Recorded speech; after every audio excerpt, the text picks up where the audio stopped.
Hi everyone, কেমন আছো তোমরা সবাই? সৌতি স্টোরিজের একটা নতুন ব্লগে তোমাদের জানাই স্বাগত আর অনেক অনেক ভালোবাসা। ঠান্ডা একদম নেই এখন, আর এই দিকটাতে তো একদমই নেই। তো আজকে আমাদের যাওয়ার কথা ছিল বেসিক্যালি কার্শিয়ঙে। গতকালই বলছিলাম যে আজকে একটু ঘুরতে যাওয়ার ব্যাপার আছে, কিন্তু দুঃখের বিষয় বুনুর আর কি কদিন ধরে একটু জ্বর সর্দি কাশি এইসব চলছে। ওর শরীরটা খারাপ। বুনু মানে হচ্ছে আমার পিস্তুত ননদের, তো সেই কারণে ও যেতে পারলো না। আর ও যাবে না, আমরা শুধুমাত্র মানে এই কজন মিলে আর কি প্ল্যান করেছিলাম। সেখানে একজন যাবে না, বাকিরাই বা যায় কি করে? তাই সেই জন্য আমরা কার্শিয়ঙের প্ল্যানটা বাতিল করলাম এবারের জন্য। আগেও তো ঘুরেছি আর অনেক ঘুরেছি, সত্যি কথা। তো আজকে এই একটুখানি প্ল্যান হলো সকালবেলাতে যে ঠিক আছে তাহলে আমরা একটু সিটি সেন্টার ঘুরে আসি, ওখানেই বরঞ্চ খাওয়া দাওয়া করে নেবো। তো সেই এখন বেরোচ্ছি, এখন প্রায় তোমার 1:25 বাজছে। দুপুরবেলাতেই বেরোচ্ছি। এই দিকটাতে একদমই ঠান্ডা ঠান্ডা ব্যাপার নেই, কিন্তু তাও জিনিস তো রাখতেই হবে। প্লাস ওখানে মানে যে দিকটায় সিটি সেন্টারটা সেদিকে আবার একটু ঠান্ডা ঠান্ডা রয়েছে। তো চলো বাইরে যাই, তারপরে তোমাদের সঙ্গে দেখা করছি। আর আজ আবার সন্দেশের মানে যার কথা এই কিছুদিন আগেও ব্লগে আর কি বলেছিলাম যে আমাদের সন্দেশের আজকে 3 বছরের জন্মদিন পালন করা হবে, সেটাও বুনুর বাড়িতেই, সেটা রাত্রিবেলাতে। তো সেসব তো দেখতেই থাকবে আস্তে আস্তে, সঙ্গে থাকো। আর বাইরে গিয়ে আবার দেখা করছি। আমরা চলে এলাম সিটি সেন্টারে। এই কদিন আগেও কিন্তু আসতে হয়েছিল এখানে নতুন ফোন কেনার জন্য। তবে আজকে সিটি সেন্টারের এই দিকটায় আসার পরে ভীষণ ভালো লাগছিল। গত বছর যখন এখানে এসছিলাম সেই সময়তে এই দিকটাতে আমরা দারুণ মজা করে ঘুরেছিলাম, বিশেষ করে সন্ধেবেলাটায়। আর টুকিটাকি নানান রকমের জিনিসপত্রও কিন্তু কিনেছিলাম। তবে আজকে ঢোকার সাথে সাথেই যদি এখানে এখন টাইম দিতে থাকি তাহলে কিন্তু আর বাকি জায়গাটা আমাদের ঘোরা হবে না। সেই জন্য কিছুটা একটু সার্ভে করে নিলাম, তারপরে আবার চলে গেলাম ভেতরের দিকটাতে। সৌরভের একটা ভীষণ রকমের ফ্যাসিনেশন হচ্ছে কোনো রকম শপিং মলে যাওয়া। ইসরায়েলে থাকতে তোমরা দেখেইছো যে আমরা বহুবার সেখানকার যে মলটি রয়েছে, মানে যে শহরে আমরা থাকি সেখানে যে মলটি রয়েছে সেখানে তো আমরা যাই অবশ্যই। আর তার পাশাপাশি ব্যাঙ্গালোরে যখন আমরা থাকতাম সেখানেও কিন্তু আমরা ওই ওরায়ন মল বলে একটি মল ছিল, সেখানে বারবার যেতাম। মানে যখনই কোনো অপশন পেতাম না তখনই আমরা একটু মলেই ঘোরাঘুরি করে ছোটোখাটো কিছু জিনিস কিনে চলে আসতাম, আর তাতেই আমরা খুব খুশি থাকতাম। তো এখানে শপার স্টপটা দেখছিলাম, কিন্তু বাইরে যে পরিমাণ ঘড়ির বাহার রয়েছে সেটা দেখে কি আর নিজেকে আটকানো যায়? তাও কিন্তু অনেক কষ্টে আটকেছি। আচ্ছা, এখানে দেখো একটা ছোট্ট বাচ্চা খেলছে ভার্চুয়াল রিয়ালিটি গেম, এবং এটা দেখার পরে সৌরভ বলছে যে আমারও কিন্তু খেলাটা খেলতে খুব ইচ্ছা করছে। আমি বললাম প্লিজ, এটা না ছোট বাচ্চাদের জন্য। ও বললো একেবারেই কোথাও মেনশন করা নেই যে ছোট বাচ্চাদের জন্য না বড়দের জন্য। তবে যাই হোক, আমরা ওপরের দিকটায় এসেছিলাম খাবার কোনো একটা জায়গা পাওয়ার জন্য, কারণ যেহেতু যেতে যেতে এতটাই দেরি হয়ে গেছে সবারই মুখটা কিছুটা হলেও শুকনো হয়ে এসছে, কারণ খিদে পেয়ে গেছে। আর এই সময়টায় প্রায় বাজছিল 2:30। তাই জন্য বিভিন্ন জায়গা দেখতে দেখতে প্রথমে ভাবছিলাম ডমিনোজে যাব, তারপর ভাবলাম পিৎজা হাটে যাব, তারপরে এই জায়গাটা ঠিক হলো। এটা নাম হলো বার্লিন কফি হাউস। এটা এই রুফটপ একটা জায়গাতে আমরা বসলাম, ভেতরেও অবশ্য বসার জায়গা রয়েছে। শিলিগুড়িতে যারা থাকো তারা নিশ্চয়ই ইতিমধ্যে ঘুরে গেছো। আমার এখানে কিন্তু প্রথমবার আসা। তবে বনুর কাছে শুনেছিলাম যে এই জায়গাটা বেশ ভালো, মানে খাবার দাবারের থেকে শুরু করে এখানকার যে অ্যাম্বিয়েন্স রয়েছে সবটাই কিন্তু বেশ মনোরম। আবার এখানে হয়তো কোনো রকমের শো হয় মাঝে সাঝে, তাই এই জায়গাটা এসে বেশ ভালো লাগছিল। তবে হ্যাঁ, কাকিমার এই ডিফল্ট এক্সপ্রেশনটা দেখে আমি বারবার ওকে বলছিলাম যে তুমি একটু হাসো। অনেকক্ষণ ধরে কপাল কুঁচকে কী যেন একটা ভেবে যাচ্ছে আর দেখে যাচ্ছে।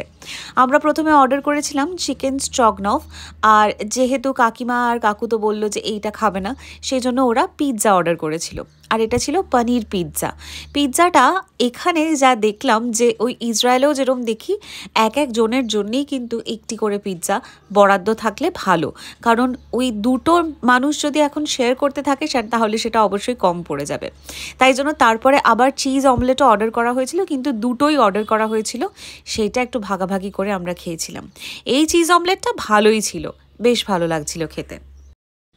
খাওয়া দাওয়া সেরে আবার এদিকটায় এসে দেখলাম যে ইন্ডিয়া পাকিস্তানের ম্যাচ চলছে। এইটা আজকে আমরা বাড়িতে থাকলে নিশ্চয়ই এইটাই দেখতাম। আর এখানে দেখো মেলা লোক দাঁড়িয়ে পড়েছে। সবাই কিন্তু ইন্ডিয়া পাকিস্তানের যখনই খেলা থাকে তখন মোটামুটি ঘোরাঘুরি ছেড়ে খেলা দেখতেই ব্যস্ত থাকে। এসবের পরে আমরা গেছিলাম ডেক্যাথলনে।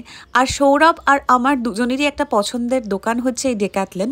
তবে ওর বোধহয় একটু বেশিই ভালো লাগে, কারণ এই যে নিজের মনের মতন সমস্ত সরঞ্জাম পেয়ে গেছিল এখানে, তখন সেগুলো নিয়ে নাড়াচাড়া করা। আবার বলছিল যে বাড়িতে যদি এরকম একটা জিনিস থাকতো বেশ ভালো হতো, কিন্তু আমি থাকতে সেটি তো আর হবে না, সেই জন্য এখানেই একটুখানি মনের আশ মিটিয়ে নিল। আবারও আমরা চলতে শুরু করলাম দোকানের ভেতরে, এদিক ওদিক কোথায় কি ছোটোখাটো জিনিস রয়েছে। কিন্তু সৌরভকে দেখো সেই জুতোর জায়গায় এসে আবার আটকে পড়লো। যারা নতুন সদস্য এই পরিবারের তারা জানো না যে সৌরভ ভীষণভাবে অবসেসড জুতো নিয়ে। ও ভীষণ ভালোবাসে জুতো কিনতে, পাল্টে পাল্টে পরতে, এবং ওর কেনাকাটাতেই এই দোকানে আসার পরে কোনো একটা জিনিস যখন ওর পছন্দ হবে তখন সেটা যে ও কতবার ট্রাই করবে আর দেখবে। তাই আমি, কাকু, কাকিমা আমরা তিনজনেই ভীষণ ক্লান্ত হয়ে পড়েছিলাম। এখানে বসার যে এই যে সিটগুলো রয়েছে, মানে এখানে এই ফোল্ডিং চেয়ারগুলো পাওয়া যায়, তারই কিছু শো করা রয়েছে। আবার মানুষ এসে এসে এখানে একটু বসেও থাকে, আমরা এখানে বসে পড়েছিলাম। এটার পরে অবশেষে আমরা আবারও একটুখানি সাইকেল দেখতে এলাম, সবই সৌরভের রিকোয়েস্টে। এগুলো বাস চোখের দেখা, আর কিচ্ছু না। তো এগুলো একটু দেখে টেখে নিয়ে তারপরে আমরা চলে গেলাম বিলিংয়ের দিকে। এখান থেকে খুব বেশি কিছু নেওয়া হয়নি। সৌরভ একটা ট্রাউজার নিয়েছে, আর আমরা দুটো ওই কুইক ড্রাই যে টাওয়েলগুলো হয় সেগুলো নিয়েছি। ভীষণ ভালো কিন্তু ওগুলো। এসব কিছু সেরে আমরা একটু চলে এলাম টি জাংশনে। তখন ধরো প্রায় এই 5টা বাজছিল, তাই আমরা অর্ডার করেছিলাম আদরকওয়ালি চায়, আর এটা খেয়েই আমরা বাড়ির দিকে হাঁটা লাগালাম। আমরা এইমাত্র এইমাত্র ঠিক না, বোধহয় এখন 1 ঘন্টা হয়ে গেছে বাড়ি ঢুকেছি। তারপরে আবার এসে চা খেলাম, কারণ টি জাংশনের চাটা মানে কিছুতেই আমি সন্তুষ্ট হতে পারলাম না। চাটাকে খাওয়ার সাথে সাথেই মনে হচ্ছিল যে শুরু থেকেই চাটা ঠান্ডা। মানে আমি ইউজুয়ালি অন্যান্য টাইমে চাটা একটু ঠান্ডা করেই খাই, আমি যে খুব গরম চা খেতে পারি সেটা নয়। কিন্তু ওখানে প্রথম থেকেই চাটা ঠান্ডা ছিল। আর সময়ের চা, মানে ওই যে সন্ধ্যের চা 5:30, 5:45 এরকম সময়ের চা যদি ঠান্ডা হয় তাহলে তো ভাই আরেকবার চা খেতে লাগে। সেই জন্য বাড়ি এসে আবার একটুখানি ফ্রেশলি লিকার চা বানিয়ে খেয়ে তারপরে একটু মনে হলো যে হ্যাঁ শান্তি হয়েছে। আর 1/2 ঘন্টা বাদে আমরা বুনুদের বাড়ি মানে শ্রীপর্ণাদের বাড়ি যাব, কারণ বলেইছিলাম সন্দেশের আজকে জন্মদিন সেলিব্রেশন হবে। সেলিব্রেশন মানে কিছুই না, কেক কাটা হবে আর একটু খাওয়া দাওয়া হবে। আর ওর জন্য তো খাওয়া দাওয়া আলাদাই, মানে সন্দেশের জন্য জানোই। তবে কেকের একটুখানি ক্রিম ওর গত বছরেও মানে মুখে একটু ছোঁয়ানো হয়েছিল, সেরকমই কিছু প্ল্যান করা হয়েছে। দেখতে হবে গিয়ে আবার বুনুর শরীরটা কেমন আছে। তো যাই হোক, মিনিসোতে গেছিলাম। মিনিসো থেকে জিনিস কিনবো না এটা তো হতে পারে না। মিনিসো থেকে কিছু জিনিস কিনেছি যেটা আমার খুব ভালো লেগেছে। যারা মিনিসো থেকে কেনাকাটা করতে ভালোবাসো তারা পরের বার গিয়ে এই জিনিসগুলো যদি পাও অবশ্যই কালেক্ট করো, কারণ ভালো আছে, নিজেরও বেশ ভালো লাগলো। তো তোমাদের দেখায় কি কি নেওয়া হয়েছে। দেখো, প্রথমে হচ্ছে এই যে এইটা নেওয়া হয়েছে, এটাকে ওই লেস দেওয়া বলছে আর কি, মানে লেসের কাজ রয়েছে এই স্ক্রাঞ্চি গুলো। আমার এগুলো বেশ ভালোই লাগে, স্ক্রাঞ্চি গুলো এই কাপড়ের হলে তো আরোই ভালো লাগে। তো এটা মনে হচ্ছে অর্গানজা বা এরকম কিছু মেটেরিয়াল, তার উপরে এরকম সুতোর কাজ করা রয়েছে, যেটা ভীষণ সুন্দর। দুটো পেস্টেল কালারের, একটা হচ্ছে ল্যাভেন্ডার আর একটা হচ্ছে একদম পেস্টেল ব্লু। তো এই দুটো নেওয়া হয়েছে এবং এই দুটো 200 টাকা করে পড়েছে পার পিস। তো এগুলোর একটুখানি এই যে এই কাজগুলো রয়েছে সেটার জন্য একটুখানি হয়তো দামটা এরকমই 200 টাকা মতন রয়েছে। আর এটা একটা লিপ বাম নিয়েছি, দরকার ছিল না, তাও জাস্ট একটা মনে হলো ওই জন্য লিপ বাম নিয়ে নিয়েছি। এটা একটা পেন্সিল পারফিউম, এটারও দাম 200 টাকা। এটা একটা কাকিমার জন্য নিয়েছি। আর এই দুটো জিনিস আমি মার্সের একটা কাউন্টার ছিল সেখান থেকে কিনেছি। তো আমি এটা হচ্ছে মার্সের একটা লিপ গ্লস এবং এটার কালারটা এক্স্যাক্টলি এইরকম। আমি আর খুলে দেখাচ্ছি না, কারণ কি আর দেখাবো এটা। এটা হচ্ছে তোমার লিপ গ্লস, যেটার কালারটা এক্স্যাক্টলি এই কালারটার মতন। আমার অনেকদিন ধরে ইচ্ছে হচ্ছিল একটা লিপ গ্লস কিনবো। আর মার্সের জিনিসপত্র এত কম দাম যে না কিনে মানে তুমি একটা কিনে থামবে না। তো এইটার সাথে সাথে একটা নেল পলিশও নিয়ে নিলাম। এইরকম নেল পলিশ বোধহয় রিসেন্টলি আমি একটা কিনেছি, মনে পড়ছে না এখন ঠিক। যাই হোক, এটাও একটা নিয়ে নিলাম। এই কালারটা আমার ইদানিং আমার এটা খুব ভালো লাগছে, এই ল্যাভেন্ডার অথবা পার্পল, মানে দুটোই অবশ্য ল্যাভেন্ডারের মতনই হলো। এই কালারটা ইদানিং খুব ভালো লাগছে। এই হলো মোটামুটি জিনিসপত্র কিনেছি মিনিসো প্লাস মার্স থেকে। এই ছাড়াও আরো কিছু খুচখাচ জিনিস কেনা হয়েছে, প্লাস ব্যাগ কেনা হয়েছে, মানে স্লিং ব্যাগ কেনা হয়েছে, কারণ ওগুলো দরকার ছিল। তো যেরকম আর কি চোখে পড়ছে, কারণ আর হাতে গোনার দিন, তো যেরকম যা মনে হচ্ছে লাস্ট মিনিট দেখে আর কি ভালো লাগছে। যদিও আমি, সৌরভ আর কাকিমাই ম্যাক্সিমাম জিনিসপত্র কিনি, কাকু কিচ্ছু কেনে না। মানে 1000 বার রিকোয়েস্ট করার পরে বোধহয় কিছু একটা পছন্দ হবে, আদারওয়াইজ বলবে আমার সব আছে কিছু লাগবে না। অথচ আমাদের আছে, তারপরেও আবার নেওয়া হচ্ছে। এই হয় শপিং ফ্রিক বা শপাহলিক বলা হয় না, এই কথাটা একদম জাস্টিফাইড আমাদের জন্য। আমরা ভীষণ এই ধরনের জিনিস, মানে খুব যে বিশাল কিছু কিনতে হচ্ছে তা নয়, এই ছোটখাটো জিনিসগুলো কেনা হয়েই যায়। আর মিনিসও গেলে না কিনে কিছু পারবোই না। যাই হোক, এটা আপাতত দেখালাম। আর এরপরে যাব যখন সন্দেশদের বাড়ি, মানে বুনুদের বাড়িতে, তখন আবার তোমাদের সঙ্গে ওর জন্মদিনের কিছুটা অংশ অবশ্যই শেয়ার করব। দেখতে থাকো। আমরা চলে এসেছি বুনুদের বাড়িতে। আজকে ছোট্ট সন্দেশের 3 বছরের জন্মদিন সেলিব্রেশন হবে। বিষয়টা হচ্ছে, আজ থেকে 3 বছর আগে বুনু আর ভাইদা দুজনে মিলে সন্দেশকে বাড়িতে নিয়ে এসেছিল। আর সেই সময়টায় আমিও এসেছিলাম, মানে প্রথমবার আর কি রেজিস্ট্রি হয়ে যাওয়ার পরে সৌরভদের বাড়িতে আমি এসেছিলাম, একাই এসেছিলাম। আর যেদিন আমি এসেছিলাম সেদিনই সন্দেশকে নিয়ে আসা হয়েছিল। তখন কিন্তু একেবারে ছোটটি ছিল আর পুরো তুলোর বলের মতন লাগছিল, ঘুমিয়ে কাদা হয়েছিল।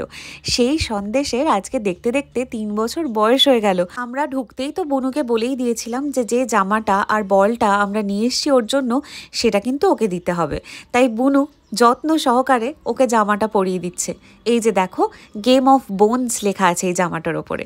এইটাই আমরা ওকে উপহার দিয়েছি ওর জন্মদিন উপলক্ষে। আর তার পাশাপাশি এই গোলাপি রঙের বলটাও ওকে দেওয়া হয়েছে। খুবই কিন্তু খুশি হয়েছে ও দুটো জিনিস পেয়ে। এবং ওদের অনেক রকম ইমোশনস আছে, তোমরা জানোই। যখন প্রথমবার ওদের কোনো জিনিস দেওয়া হয় সেটাকে কিন্তু ওরা আগলে আগলে রাখে, যাতে কেউ না নিয়ে নিতে পারে। তবে হ্যাঁ, বলটা একটুখানি হলেও শক্ত ছিল তো, যেহেতু পাতলা বা একদমই যে নরম বলগুলো হয় সেগুলো চিবোতে চিবোতে খেয়ে ফেলে অনেক সময়তে। সেই জন্য বুনুই বলেছিল যে একটু হলেও হার্ড বল দিতে হবে। আর এই বলটা নিয়ে খেলা করতে করতে মোটামুটি ওর 1 দিন লাগবে এই বলটার সাথে সেট হতে। ভাইদা মানে আমাদের পিসেমশাই ভীষণভাবে ওর সঙ্গে খেলা করে। ভাইদা যেহেতু নিজেও ফুটবল খেলতো, তাই জন্য ওকে কিন্তু দারুণভাবে ট্রেন করেছে। বিভিন্ন ক্ষেত্রে আমরা দেখব যে যখনই ভাইদা ওকে বলবে পজিশন নেওয়ার জন্য, ও তখন পজিশন নিয়ে নেবে, তারপর আবার হেড মারবে। এসব অনেক কিছুই কিন্তু এই 3 বছরে ও শিখে গেছে আর ভালোভাবে ট্রেনিং পেয়ে গেছে। দেখো কি মিষ্টি করে বসে আছে না বলটাকে আগলে নিয়ে। আজকে কেক থেকে শুরু করে খাওয়া দাওয়া সব কিছুই কিন্তু বুনু মানে আমাদের শ্রীপর্ণা আয়োজন করেছে। আর এইটা হলো ওর জন্য জন্মদিনের কেক।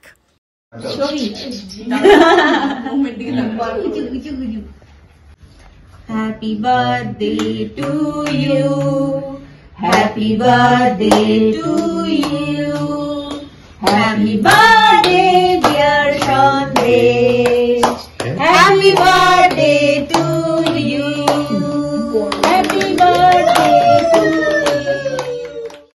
রাত্রিবেলায় আমরা বিরিয়ানি খেলাম। আর এটাও আগেও বললাম যে বুনুই কিন্তু সব আয়োজন করেছে।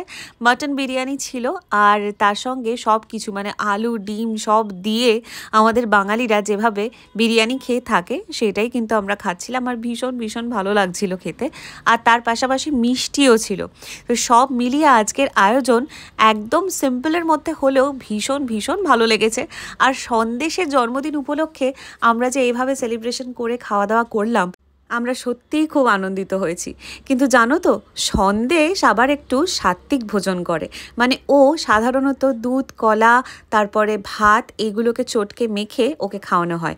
আবার চিনি দিয়ে দিতে হবে, চিনি না দিলে কিন্তু ও খাবে না। মানে বিষয়টাকে একটু টেস্টি করে ও খেতে ভালোবাসে।